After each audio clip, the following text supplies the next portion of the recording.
Bismillahirrahmanirrahim. Assalamualaikum warahmatullahi wabarakatuh. Innal hamdalillah nahmaduhu wa nasta'inuhu wa nastahdihi wa na'udzu billahi min shururi anfusina wa min sayyiati a'malina. Man yahdihillahu fala mudilla lahu wa man yudlil fala hadiya lahu. أشهد أن لا إله إلا الله وحده لا شريك له وأشهد أن محمدا عبده ورسوله لا نبي بعده اللهم فصل وسلم وبارك على نبينا محمد وعلى آله وأصحابه ومن سار على نهجه إلى يوم الدين أما بعد معاشر المسلمين والmuslimat, para jamaah Masjid Al-Manar yang dimuliakan Allah Subhanahu wa taala. Alhamdulillah, pada kesempatan sore hari ini Allah Subhanahu wa taala kembali mempertemukan kita di hari yang mulia, yaitu untuk menimba ilmu di hari Rabu ba'da salatil maghrib. Semoga Allah Subhanahu wa taala yang telah mengkaruniakan kita hari yang baru, bulan yang baru dan tahun yang baru, meskipun kita tidak turut merayakan, tetapi hitungan bulan dan hitungan tahun itu adalah termasuk di antara keesaan dan keagungan Allah Subhanahu wa taala. Semoga apa yang telah kita lewati dan apa yang akan kita hadapi senantiasa mendapatkan lindungan dan taufik dari Allah Subhanahu wa taala. Ma'asyiral hadirin, kita lanjutkan pembahasan kita setelah perang Al-Ahzab, dan kemudian dilanjutkan dengan sebuah peperangan yang mungkin kalau di dalam istilah tinju itu apa namanya itu? Habis nonjok, tonjok lagi. Tonjokan yang kedua namanya apa? Apa namanya? Cutter. Oh, counter. Pukul, terus pukul kedua. Itu counter tuh. Counter attack. Oh, oke. Counter. Atau bukan double jab ya? Jab bawah. Al-muhim, kalau dalam istilah dunia pertinjuan itu, peristiwa Bani Quraidah ini adalah pukulan yang kedua yang sengaja dilakukan oleh Nabi kita tercinta Muhammad sallallahu alaihi wasallam dengan tujuan untuk meredam api perlawanan, yang dimana ketika perang Ahzab atau perang Khandaq itu sebagian orang-orang musyrikin yang berkoalisi, jazakumullah khair, barakallahu, yang berkoalisi dengan orang-orang musyrikin Mekah, orang-orang Yahudi dan orang-orang yang di sekitar Al-Madinah, mereka masih merasa belum puas. Akhirnya terjadilah gesekan di perang Bani Quraidah ini, dan kemudian telah kita bahas pada pertemuan yang lalu, pada pekan lalu, akhirnya bangsa atau kaum Yahudi dari Bani Quraidah ini akhirnya menyerah. Dan saat itu Rasulullah SAW kemudian kehilangan salah seorang sahabat tercintanya yang berasal dari kaum Ansar, yang bernama Sa'ad bin Mu'adz, karena beliau mengalami luka yang cukup parah ketika perang Ahzab, karena beliau sempat berduel dan kemudian bertemu dengan mubarazah, head to head, face to face. Kemudian Sa'ad bin Mu'adz yang kemudian dimakamkan oleh Rasulullah sallallahu alaihi wasallam. Saat itu Rasulullah sallallahu alaihi wasallam mengatakan, ihtazza arsy rahmani li mauti Sa'ad bin Mu'adz. Arasnya Allah itu sampai bergetar. Saat itu Rasulullah SAW yang tidak bisa menutupi rasa sedihnya, Digambarkan dalam sebuah hadis yang diriwayatkan oleh Anas bin Malik radhiyallahu taala anhu, lamma humilat janazatu Sa'd bin Mu'adz qala al munafiqun ma akhaffa janazatuhu.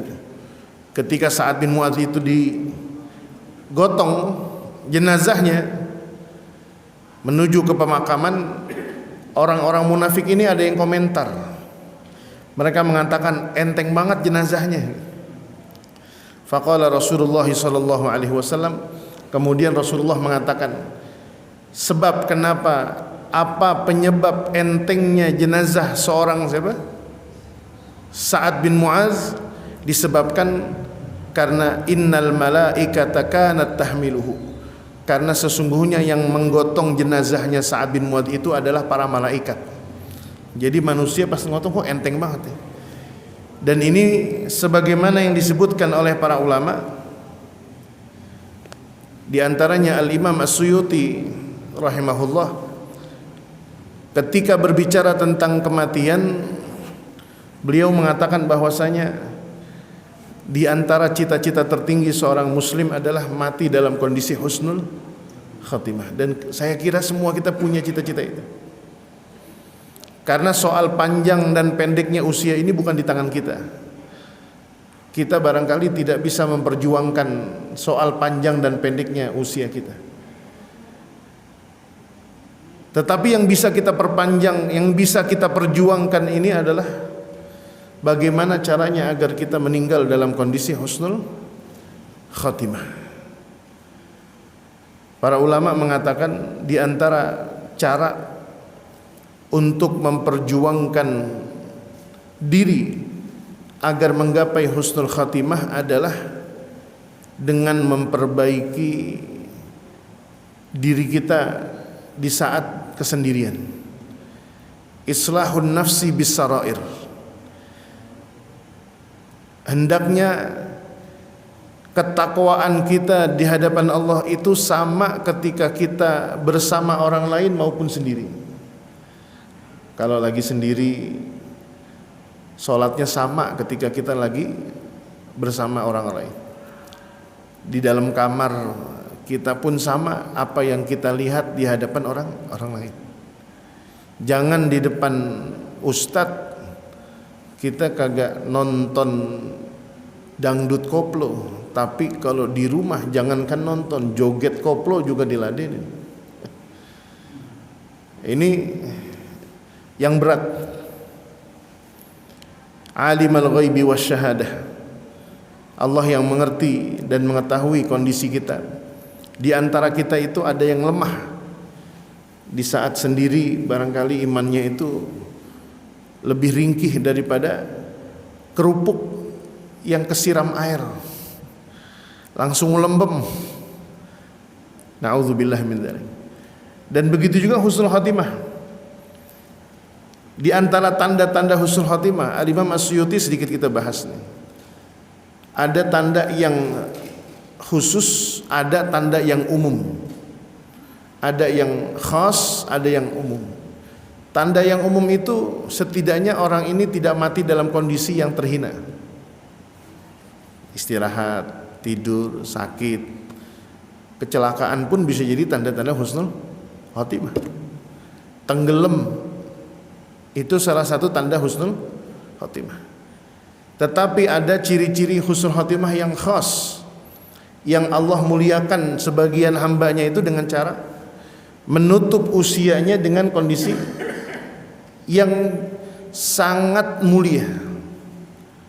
Contoh, ada orang yang meninggal dalam kondisi ketika ibadah, lagi sholat, ada yang lagi tawaf, ada yang lagi sa'i, lagi ceramah. Banyak para asatidzah, para kiai, para alim ulama yang meninggal lagi ngisi ceramah meninggal. Termasuk saya punya kakak ipar itu meninggal ketika khutbah Jumat. Baru membuka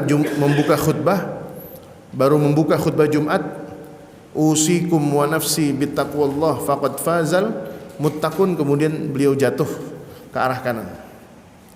Artinya tanda-tanda husnul khotimah ini termasuk diantaranya ketika jenazah itu kok terasa ringan. memandikannya wangi, bersih. Dan ini adalah kemuliaan yang Allah berikan kepada sebagian hambanya. Mudah-mudahan kita termasuk di antara hamba-hambanya yang dianugerahkan husnul khatimah. Amin ya rabbal alamin. Perang Ahzab ini masih menyisakan cerita.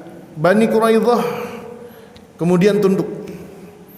Tetapi setelah itu ada 3 peristiwa lagi, yang dimana 3 peristiwa itu cukup besar efeknya. Meskipun nanti kita akan sedikit bahas secara ringkas. Ada 3 peristiwa besar yang dimana terjadi pasca perang Bani Quraidah. Yang pertama adalah terbunuhnya seorang bohir. Wah, ini lagi rame nih. Tahu bohir, Pak? Tahu bohir nggak, Pak? Masa nggak tahu bohir sih, Pak? Ini istilah sosmed nih. Apa bohir, Pak? Donatur. Tapi kalau bohir ini lebih kepada negatif. Penyokong dana, juragan ya. Ini ada tokoh besar Yahudi yang selalu menyumbang besar-besaran kalau orang-orang musyrik itu mau memerangi Muhammad SAW. Ini sponsor garis keras. Kalau orang-orang musyrik berencana ingin membunuh Muhammad SAW, seseorang yang bernama Salam ibn Abi Al-Huqaiq, namanya susah nih, Al-Huqaiq, ini selalu menjadi donatur. Apa yang dibutuhkan dia sumbang. Pengusaha kaya, mungkin kalau di Indonesia mirip-mirip oligarki lah gitu, mampu membiayai berapa kebutuhan pasukan, 100 kuda disiapin sama dia. Nah, Salam bin Abil Huqaiq ini termasuk orang yang memiliki dendam kesumat yang sangat dahsyat kepada baginda Rasulullah SAW. Wa kana yu'dhi Rasulullah SAW, dan ini orang senengnya nyakitin Rasulullah. Dari mulai membiayai perang sampai beliau itu sering ngebayar penyair. Bahasa kita tuh sastrawan. Para penyair dibayar, dikirimin duit supaya membuat syair tentang Rasulullah SAW, tapi yang jelek-jeleknya aja, dimaki-maki. Kalau dulu kan itu media paling efektif, Pak. Ya kalau sekarang mungkin media-media elektronik lah, yang digital maupun yang cetak, atau mungkin para sastrawan. Dan saat itu ketika Rasulullah SAW memerintahkan kaum muslimin untuk membunuh Salam, namanya Salam bukan Salam nih, Salam bin Abil Huqaiq, orang atau kelompok yang paling tanggap dan cepat merespon perintah Rasulullah ini adalah suku Khazraj. Mereka sergap, apa bahasanya kalau kita, bukan sergap, sigap, menyatakan siap untuk menjalankan misi membunuh seorang Salam bin Abi Al-Huqaiq. Kenapa? Alasannya 2. Yang pertama tentunya karena mereka ingin menghabisi nyawa seseorang yang memiliki peran besar dalam memerangi kaum muslimin, wabil khusus kepada Rasulullah SAW. Kalau dalam ilmu perang ini donaturnya, Pak. Makanya kalau dari kacamata Palestina saat ini, cara paling efektif kita, kalau kita belum mampu termasuk orang yang berdonasi untuk Palestina, minimal kita jangan donasi buat Israel. Saya tadi pagi sempat ke bandara jemput keluarga yang pulang umroh. Itu masih menemukan pemandangan yang sangat sedih, Pak. Restoran pendukung Zionis ini masih dipenuhi oleh keluarga-keluarga muslim yang makan di situ berjilbab, tanpa mungkin selama setahun ini nggak tahu berita tentang Palestina. Ya kalau saya sih tidak mentolerir, karena menurut saya di samping restoran bermerek AW dan KFC itu masih banyak alternatif lainnya. Ada kafe yang juga menjual roti juga ada Solaria, ada restoran-restoran kecil lain juga ada. Artinya masih ada solusi lainnya. Nah, ini juga sama. Kalau kita melihat bangsa Eropa hari ini mampu berteriak dan menyatakan siapapun yang makan di restoran atau belanja di gerai yang mendukung perjuangan Zionis Israel, maka dia terlibat dalam kejahatan perang itu. Kalau di Indonesia kira-kira berani gak kita ngomong kayak gitu? Yang ada marah duluan orang Indonesia, apa hubungannya? Padahal hubungannya langsung, Pak. Bahkan beberapa waktu yang lalu saya mendapatkan rilis, bahkan saya salah persepsi itu ketika berkaitan dengan apa sih namanya, SPBU. Kalau Pertamina insya Allah masih milik Indonesia. Kan ada 3 SPBU asing nih, Vivo, Shell, sama BP. Saya kira yang paling aman nih Vivo sama BP. Ternyata salah juga. Justru yang punya saham terkuat milik orang-orang Yahudi dan berafiliasi kepada Zionis itu di BP. Justru Shell yang kita curigai itu malah minim, dan Vivo juga minim. Akhirnya artinya tidak memiliki keterlibatan khusus. Nah, yang kedua, semangat para sahabat ini juga itu, selain ingin memutus tali perjuangan musuh-musuh yang memerangi Muhammad, yang kedua, ini donatur terbesar deh. Kalau dia mati, kemungkinan dana akan selesai. Makanya kita turut bergembira. Beberapa hari yang lalu diberitakan Perdana Menteri Israel Benjamin Netanyahu didiagnosa kanker prostat. Mudah-mudahan ini di antara pasukan-pasukan kecilnya Allah yang dikirimkan supaya orang ini mengalami siksaan yang lebih berat lagi daripada Ariel Sharon yang dulu pernah menyebabkan pembantaian jilid yang kesekian di Palestina. Nah, ketika itu Rasulullah SAW melepas pasukan kaum muslimin yang dipimpin oleh seorang yang bernama Abdullah bin Atiq. Ini bukan nama saya, Pak, jangan salah. Kalau saya pakai qaf, Atiq. Tapi kalau ini pakai kaf, Abdullah bin Atiq, ain ta ya kaf. Jadi bahasa Arab ini banyak, Pak. Bahkan seorang sahabat yang bernama Atiqah juga ada, Atikah juga ada. Jadi bahasa Arab itu cukup banyak. Dipimpinlah suku Khazraj mengutus salah seorang pasukannya.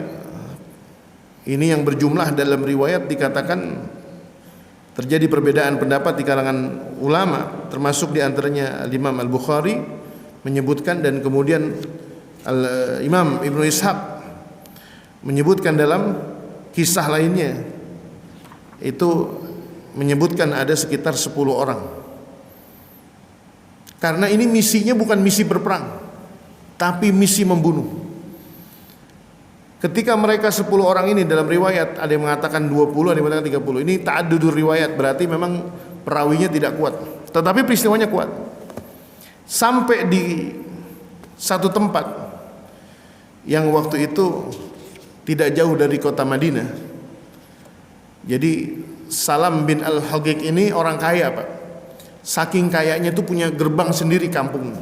Ini tanda-tanda kayanya orang kan gitu ya. Saya juga pernah beberapa bulan yang lalu diundang oleh salah seorang pengusaha ternama di Indonesia, pemilik restoran yang sangat viral di Indonesia, dan ini umurnya udah tua restorannya. Dan saya nggak tahu kalau diundang sama beliau. Karena yang ngubungin stafnya, dan saya juga nggak tahu kalau ini yang undang pemilik restoran Fulan gitu. Tapi pas saya datang ke rumahnya ini saya kaget, kok ada rumah segede itu. Tapi subhanallahnya itu rumah bukan rumah sendiri, Pak. Rumah pegawainya dibangunin, ada satu tempat makan besar, itu digunakan untuk nraktir orang sekampung. Hari Jumat itu siang orang kampung makan di situ semua. Ini orang kaya soleh begitu. Masih mikirin punya masjid bareng sama warga. Rumahnya itu tengah-tengahnya ada masjid. Orang warga situ sholat dari pintu samping, dan beliau sholat bisa langsung ke masjid. Ini luar biasa. Sama nih, tapi kalau ini ciri orang kaya yang nggak bagus. Salam ini punya gerbang besar. Ketika mereka sampai, falamma kharajat hadhil mafrazah wattajahat nahwa Khaybar. Si Salam ini tinggalnya nggak jauh dari Madinah. Kalau sekarang Bapak pergi umroh itu dibolehkan, Pak, berkunjung ke kampung Khaybar. Kampung Khaybar itu tempat terjadinya peristiwa Khaybar. Nanti yang kita akan temukan peristiwa perang Khaybar yang dikisahkan dalam surat Al-Hasyr. Ketika sampai di sana, waktu sudah sore. Kebiasaan mereka itu kalau waktu sudah sore pintu gerbangnya mau ditutup. Akhirnya qala Abdullah bin Atiq li ashabihi. Ini gimana nih? Karena itu orang-orang kampung sudah mulai balik tuh. Yang habis mengembala kambingnya pulang, habis mengembala ontanya pulang.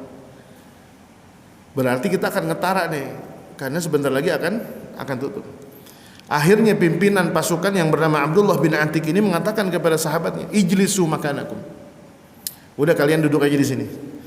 Fa inni muntaliqun wa mutalattifun lil bawwab. Kalian duduk di sini, saya akan rayu dan saya akan berbincang-bincang dengan penjaga pintu. Akhirnya dia datang, dia temuin, ngobrol. Kalau bahasanya zaman sekarang SKSD, tahu SKSD, Pak? Sok kenal, sok dekat. Ini kan orang lagi pulang habis gembala nih, orang kampung pada pulang. Dia sok-sokan aja. Berpura-pura seakan-akan dirinya ini adalah salah satu di antara gembala yang baru pulang mengembala. Sampai dia termasuk orang yang terakhir. Semuanya masuk, tinggal dia yang belum masuk. Dan penjaga pintu ini sudah kena, sudah terpengaruhi. Thumma taqtani'u bisawbihi ka'annahu yaqdi hajatahu. Akhirnya nih penjaga pintu sudah merasa yakin, oh ini anak kampung sini nih. Karena gaya-gayanya mirip, bajunya kotor, nggak rapi-rapi banget. Wa qad dakhala an-nas, dan manusia semua sudah masuk. Fahatafa bihi al-bawwab, dan kemudian penjaga pintu ini berteriak mengatakan, ya Abdullah, Abdullah, in kunta turidu an tadkhul fadkhul. Kalau ente mau masuk, ayo masuk cepetan. Fa inni uridu an ughliqal bab, karena saya mau tutup pintu gerbang kampung nih, gapuranya mau ditutup. Mau masuk, berhasil nggak? Berhasil. Tapi ini baru misi pertama. Misi keduanya apa? Setelah ini tukang jaga pintu satpamnya selesai, kalau di sana satpamnya kagak nginep, Pak. Tugasnya apa? Nguji pintu, selesai pulang. Kuncinya digantungin di dekat gapura. Setelah kondisi cukup kondusif, Abdullah bin Atiq kemudian mengambil pintu itu dan memasukkan para sahabatnya pelan-pelan. Mulailah mereka menyusup, mencari tahu di mana rumahnya Salam bin Al-Huqaiq. Ketika di malam harinya setelah mereka ketemu, kelihatan nih, oh rumah orang kaya beda, gedean dikit. Dan itu malam kebetulan Salam bin Abil Huqaiq lagi ngadain pesta musik. Biasa, ya kalau bahasa kita main gitar, ya kan, ngobrol kongko dikit lah. Malam-malam mabok, set main gitar. Ditungguin nih sama sahabatnya Rasulullah. Kalau bahasa kita diapain? Diintai dari jauh. Setelah selesai di malam harinya, masuklah Salam bin Abil Huqaiq ini masuk ke rumah. Dan orang pertama yang mengikuti pria Yahudi ini adalah Abdullah bin Atiq. Tapi yang bikin susah, karena dia terlambat masuk ke rumahnya yang gak dikunci ini. Rumahnya ini gelap gulita. Sementara di dalam rumah itu ada anak kecil. Sementara Rasulullah di pesannya ketika melepas pasukan ini, orang-orang yang ingin membunuh Salam bin Abil Huqaiq, pesannya cuma dua. Yang pertama, jangan merusak apapun yang ada di sana, dan yang kedua, jangan membunuh anak-anak dan wanita. Rumah gelap. Kalau dia nyalain lampu duluan ya keburu mati. Akhirnya apa? Dia pura-pura ngetok pintu. Dia panggil tuh namanya. Salam, Salam. Keluar nih. Man hadza? Siapa tuh? Dia keluar. Akhirnya apa? Dia pukul. Pukulan yang pertama tidak membuatnya mati. Emang sengaja disiksa. Pukulan yang kedua ketika dia sadar, baru kemudian dibunuhlah perutnya dengan ditusuk perutnya. Sampai di pagi hari nggak ada yang tahu tentang berita kematiannya atau matinya Salam bin Abil Huqaiq. Sampai kemudian ketika pagi hari ini sahabat-sahabat Nabi saking ingin memastikan bahwasanya orang yang ditarget ini sudah mati, baru ketika matahari sudah mulai menyingsing, sudah mulai terbit, orang baru teriak, keluarganya teriak, "Woi, Salam meninggal, Salam mati." Satu kota, satu kampung ini baru ramai, barulah mereka kemudian pulang dan bertemu dengan Rasulullah sallallahu alaihi wasallam. Tetapi pulangnya para utusan ini, ketika mereka melarikan diri, dan mereka tidak melarikan diri melalui gapura, mereka harus melompati sebuah pagar yang cukup tinggi. Salah satu di antara sahabat yang celaka waktu itu justru adalah komandannya, pimpinan pasukan, yaitu Abdullah bin Atik. Abdullah bin Atik ini kakinya patah, dan dia harus bertahan dengan kaki yang patah itu, diikat dengan imamahnya nih, sorban ini diikat, sampai kemudian dia menunggang kendaraannya sampai ke Madinah.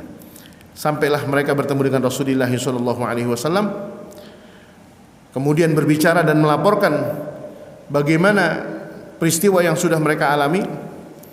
Kemudian Rasulullah sallallahu alaihi wasallam mengatakan kepada Abdullah bin Atik, "Ubsut rijlaik," atau "Ubsut rijlak." Bahasa kita, selonjorin kakinya, lurusin kakinya. Fabasattu rijli famasahaha faka'annama lam ashtakiha. Aku luruskan kakiku, kata Abdullah bin Atik, dan Rasulullah sallallahu alaihi wasallam memegang kakiku dan diusapnya, maka kemudian patah kakiku lantas hilang. Ini adalah salah satu mukjizat yang dimiliki oleh Rasulullah sallallahu alaihi wasallam. Tapi ini hanya untuk Rasulullah, Pak. Dan ini kejadiannya banyak, Pak. Mukjizat-mukjizat yang ditunjukkan oleh Rasulullah ini banyak. Dulu Sayyidina Ali pernah beberapa hari itu nggak mau ketemu Rasulullah. 1 hari nggak ketemu, 2 hari nggak ketemu, 3 hari nggak ketemu. Ditanya sama Rasulullah. Dan ini ciri khasnya Rasulullah, Pak. Rasulullah itu kalau ada sahabatnya yang beberapa hari nggak ketemu, ditanyain, "Mana fulan? Kok nggak pernah ketemu?" Ini bentuk perhatiannya Rasulullah SAW. Kita juga sebagai pengurus DKM, sebagai guru, sebagai sahabat, sebagai tetangga, sebenarnya perlu juga. Kalau ada kerabat, tetangga, sahabat, kira-kira 3 hari nggak pernah ketemu di masjid, biasanya 3 hari atau sehari-hari ketemu sholat maghrib, isya. Ini kok udah nggak lama ketemu, bisa jadi sakit orangnya, bisa jadi safar. Minimal kita tahu kabarnya. Jangan sampai saking krisisnya akhlak di negeri ini, ada tetangga yang udah mati di rumahnya 3 bulan gak ada yang tahu. Ada gak kejadian? Bahkan di Bandung itu sampai setahun, Pak. Tetangganya sampai ngira, wah kita kira pindah rumah, Pak. Nah ini, kalau menurut Al-Imam Ibnu Hajar Al-Asqalani, kenapa di dalam Islam itu ada istilah walimah? Walimah ini kan bukan walimatul urs saja, Pak. Walimah itu bukan hanya sekedar walimah pernikahan, bukan. Bapak juga kalau mau pergi haji atau mau pergi ke Eropa, misalnya Bapak ngikut anak tugas di kedutaan di Swiss, Bapak diajak nih orang tuanya, mau tinggal di sana selama 6 tahun misalnya, apa 6 bulan dah. Minimal itu kita mengadakan walimah. Walimah tuh bukan macam-macam. Walimah tuh apa ya? Minimal ada makanannya yang tidak memberatkan. Panggil keluarga, panggil tetangga. Ini ada apa? Iya, bahasa kita perpisahan. Ini ada apa Pak Haji? Tumben-tumben nih, undang-undang. Ya nggak usah jauh-jauh, mungkin 6 rumah ke belakang, 6 rumah ke depan, lingkungan RT lah. Saya insya Allah kalau nggak ada halangan minggu depan mau ikut anak ke Eropa. Saya rencana mau tinggal di sana 6 bulan nih, sampai Lebaran Haji misalnya. Manfaatnya apa kalau kita ngomong sama tetangga? Rumah kita dijagain. Kalau besok-besok ada orang nyelonong masuk masuk rumah, tetangga kita ngelihat siapa nih yang punya rumah lagi di Eropa. Ini ente ngapain masuk-masuk? Nyolek-nyolek Lamborghini yang punya rumah. Wah, kan misalnya ada Lamborghini, misal ada di sini yang punya Lamborghini, Ustaz. Yang di Gang 8 ini enggak ada, Gang 5 enggak ada. Enggak muat ya. Susah belok nih. Misal ini peristiwa pernah terjadi, Pak. Saya punya sahabat pergi umroh. Ini nganggap enteng, Pak, sebenarnya. Itu pelajaran besar buat beliau. Saya ingat betul. Dan sampai sekarang beliau itu ngambil pelajaran. Merasa anaknya sudah dewasa, yang satu udah kuliah, adiknya SMP, kan jauh usia. Satu lagi nih SD kelas 5 benar. Suami istri pergi umroh, nggak bilang sama tetangga. Ini anaknya yang yang kuliah lagi keluar rumah, adiknya di rumah, anak SMA apa SMP saya lupa tuh. Pokoknya jauh lah sama kakaknya. Listriknya habis, token listrik habis, abangnya nggak bisa dihubungin. Akhirnya rumah gelap, waktu sudah sore menjelang maghrib. Akhirnya dia pergi ke tetangga. Mau pergi kemana? Mau nelfon damkar, nggak mungkin. Pergi ke tetangga rumah. Akhirnya tetangga bilang apa? Loh, ayahnya mana sama bundanya? Jawabnya anak apa? Lagi pergi umroh. Udah berapa? Udah 4 hari. Coba gimana Pak? Perasaan tetangga gimana? Masa pergi umroh aja kagak bilang-bilang? Saya nggak nitip kok, nggak minta dibeliin zam-zam, nggak diminta dibeliin sejadah. Saya cuma diminta dibeliin batu akik doang. Justru lebih mahal tuh kalau kata Bang Dona. Enggak, artinya apa? Kita itu ikhbarun nas, memberikan kabar tentang perjalanan kita itu penting, Pak. Makanya di antara walimah itu ada walimatul urs, pernikahan penting. Anak muda tiba-tiba nenteng perempuan, naik motor pelukan. Wah, tetangga bilang, siapa tuh anak perempuan main ditenteng-tentengan. Kalau kita bilang udah nikah, wah nikahnya pasti sesuatu nih. Kayaknya nih MBA nih, married bed by accident. Walimah itu kata Rasulullah, aulimu walau bisyat. Walimatun nikah itu ya minimal 1 ekor kambing dah. Kalau emang kagak mampu nyewa catering yang 40 juta, 100 juta, seekor kambing yang bikin gulai tuh, tuangin mangkok dibagiin. Ini walimah ada pentingnya juga Pak. Dalam Islam itu seperti itu. Nah, oleh karenanya Rasulullah SAW ketika dulu sahabat Ali bin Abi Thalib, ini kembali kepada cerita, matanya ini bintitan, kalau bahasa kita bintitan tuh Pak. Sayyidina Ali kan tampan orangnya. Ini, ketika matanya bintitan, kagak mau ketemu Rasulullah, dicari sama Rasulullah. Mantu nggak mau ketemu mertua. Kata sahabat, ya Rasulullah, Sayyidina Ali matanya lagi sakit, panggil. Datang Sayyidina Ali, matanya cuma diludahin doang Pak, sembuh. Yang ngeludahin siapa? Rasulullah. Kalau bapak matanya bintitan diludahin Ustaz Atik, jangan mau, makin infeksi. Lain udah. Jangan. Sayyidina Ali. Dulu juga ada sahabat yang kedua, siapa? Saya lupa namanya tuh. Pulang dari perang Uhud kalau nggak salah. Itu matanya buta. Satu kena tombak.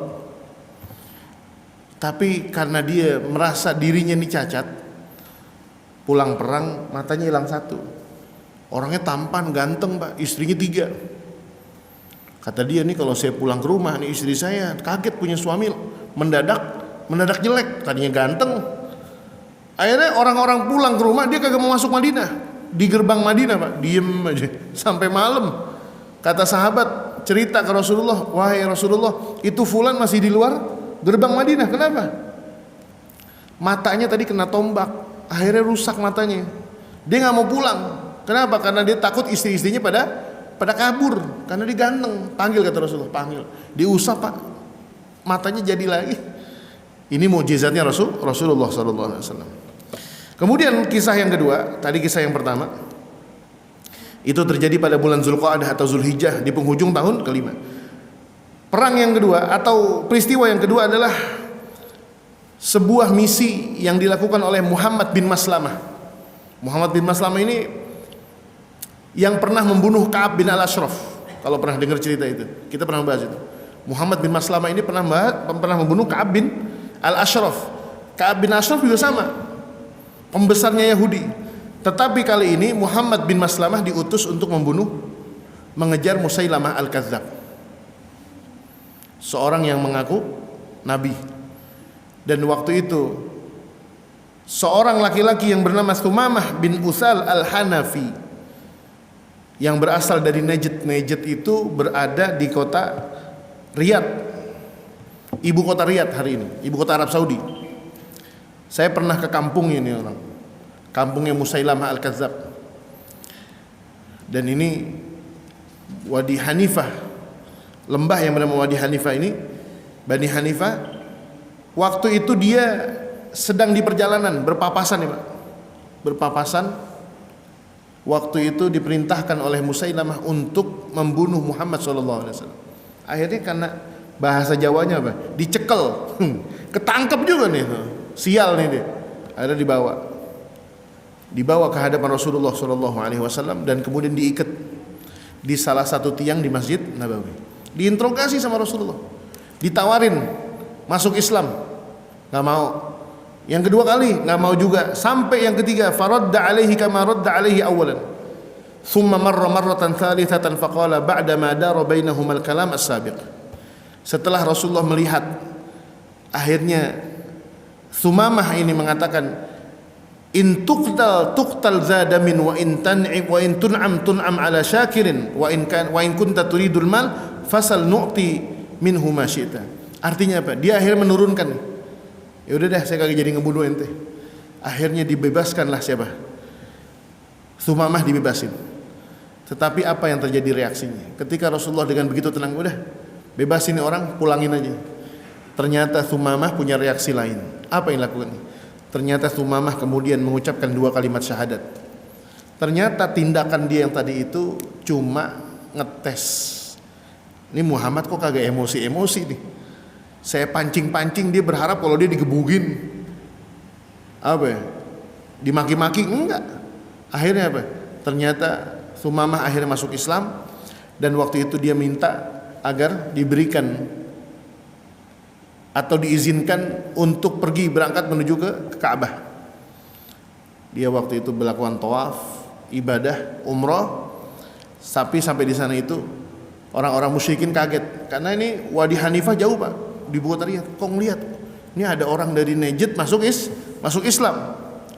Tapi waktu itu karena mereka tahu Sumamah ini datang dari arah Madinah, dan setelah masuk Islam dia tidak mau nih kalau Sumamah ini dihabisin di Mekah.